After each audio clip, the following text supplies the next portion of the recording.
Hi guys! Welcome to my vlog! So ayan, marami tayong mga kababayan na nagtatanong regarding sa childcare dito sa Poland. So, inside Poland tsaka outside Poland ang mga nagtatanong na kababayan natin. So actually guys, dito sa Poland, usong-uso ang childcare kasi nga ang mga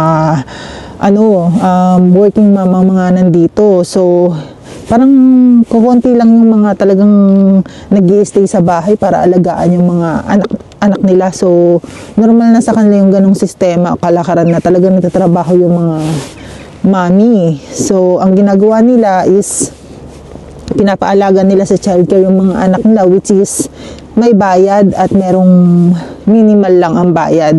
So, iba-iba po. Kapag ikaw, TRC holder ka, usually minimal lang naman ang babayaran mo dyan, nasa 500 to 600 monthly. Tapos, additional food. Tapos, yung mga activity ng mga bata. Kung merong mga field trip, ganun, something ganyan.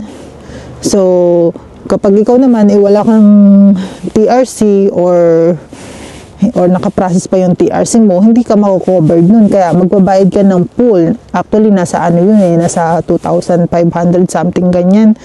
Iba-iba ko kasi. Pero kasi yung kaibigan ko, wala siyang TRC kasi nakaprocess ba. Ang binabayaran niya nasa 2,500. Tapos, except sa pagkain ng bata, 80 ang additional 80 sa pagkain. So, na yun? Monthly na yun. Tapos, yung sa activity rin ng bata, may additional din siya. So, medyo malaki. Pero, nung nakuha niya yung TRC niya, tsaka niya pinrases yung sa beneficio ng anak niya regarding dun sa childcare. So, nakakakuha siya ng 1,500 sa government ng Poland. So, mababa na lang yung din yung binabayaran niya.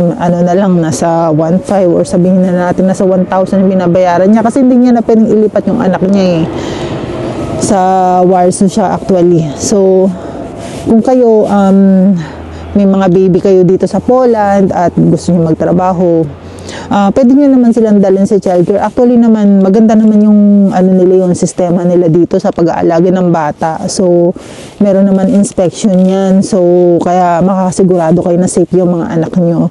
So, ako hindi ko kasi ginagawa yun kasi nga, hindi ko pa plano na ipaalaga yung anak ko sa ganitong edad kasi masyado ba siyang bata. So, ang usapan namin ni Josawa, nasa 3 years old, tsaka lang namin siya ipapasok sa school. Which is, libre naman yung school ng anak namin. Kasi nga, full benefits siya kasi police.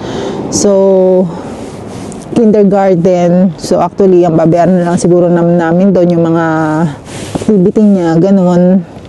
Tapos, nandito lang din naman sa amin. Nandito lang yung school, malapit lang din sa amin, 5 minutes walk lang. So, kung i-drive mo yan, nasa 2 minutes lang, napakalapit. Pero, undecided pa nga kami ni Josawa kasi nga, sa mga hindi nga nakakaalam, ang location kasi namin is Poland tsaka Netherlands. So, pinag-iisipan pa namin maigi ni Josawa kung sa Netherlands namin pag-aaralin yung anak namin o dito. Kasi nga, kapag kasi dito nag-aral yung anak namin, lagi kaming LDR ni Josawa, pauwi-uwi lang siya. Kahirap kasi nga mas okay na magkasama kami, diba?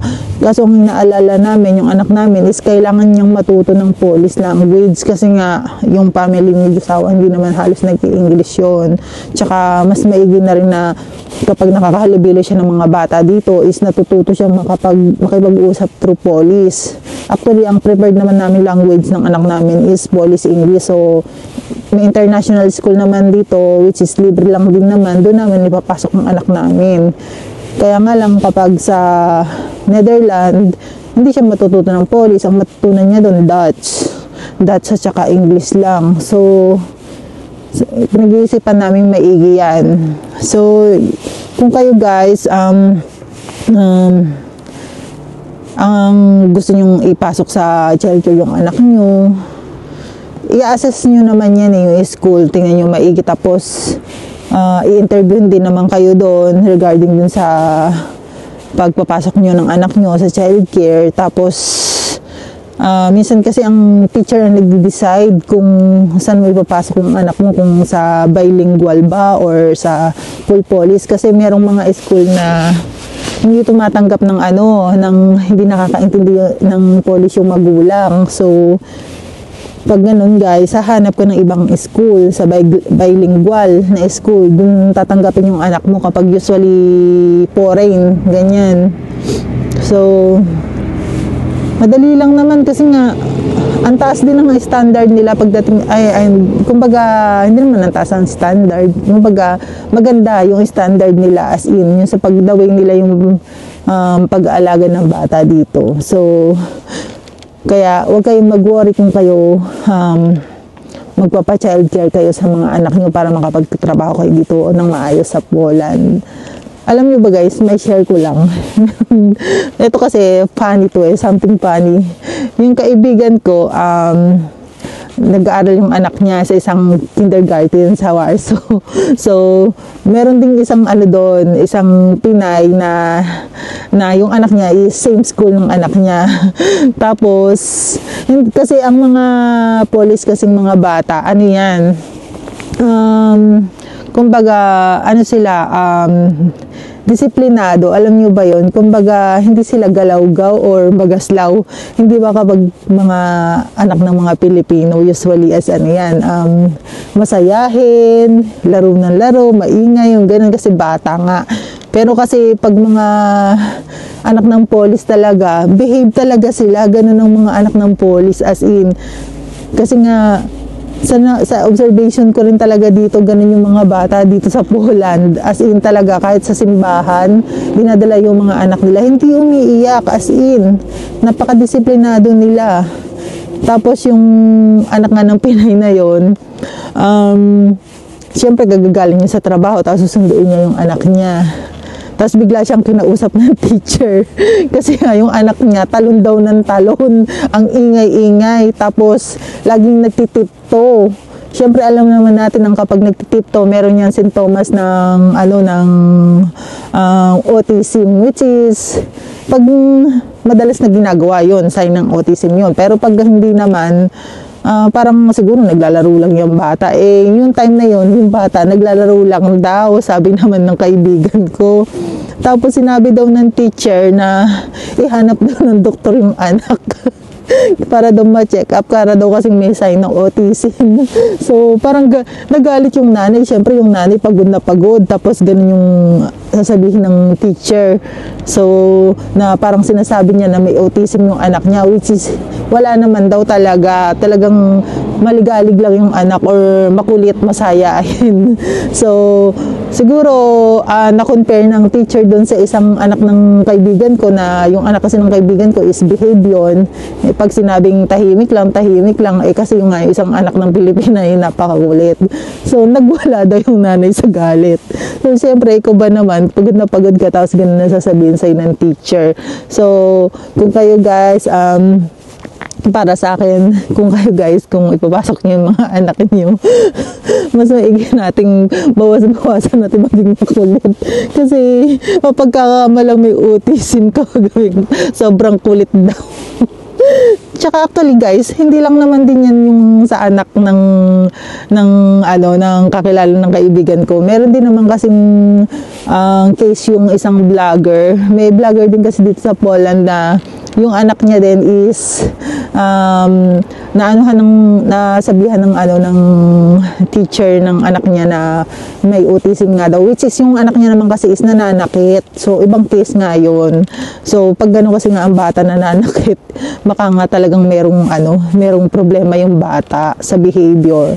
So yun lang guys, kapag kayo nag-child care dito sa Poland, yun lang, mag-inquire lang kayo sa mga school na malapit sa location nyo. At kung may TRC holder kayo, yan, mas maganda ang benepisyo. Pero kung wala man, carry bells pa rin yan kasi nandun na kayo sa point na may anak na kayo. Kapag may trabaho naman na kayo, masusustain nyo naman na yan. Kung yung every month nyo is, sabihin natin 2,500 every month, tapos dalawa kayong mag-asawang trabaho, kayang-kaya na yun, unless na lang talaga kung marami kayong expenses. Pero para sa akin, okay na yun, kasi mag-stay kayo pareho sa bahay, tapos kinakapos ng budget yung asawa nyo kasi nga hindi na kaya kayong suportahan. Mahirap din kasi yung ganun kapag migrant. So kapag kayo ganun na maging sistema nyo, sana maging aware lang din kayo kasi kung meron namang TRC yung bawat isa sa party nyo, makakakuha naman ng child benefits yung anak nyo kapag may TRC yung isa sa parent. So kapag parehong wala, yun ang mahirap. Kaya sana guys, kapag kayo dumating sa ganung sitwasyon, paghandaan nyo rin kasi hindi rin biro kapag wala kayong TRC dito tapos may anak kayo, gastos nyo lahat. So yun lang guys, thank you for watching. Kung may mga question kayo, mag-comment lang kayo sa video, then sasagutin natin kasi hindi ko na masyadong ma-elaborate yung sa childcare system kasi nga marami siyang description which is sasagutin na lang natin yan sa susunod. So thank you guys for watching. Bye!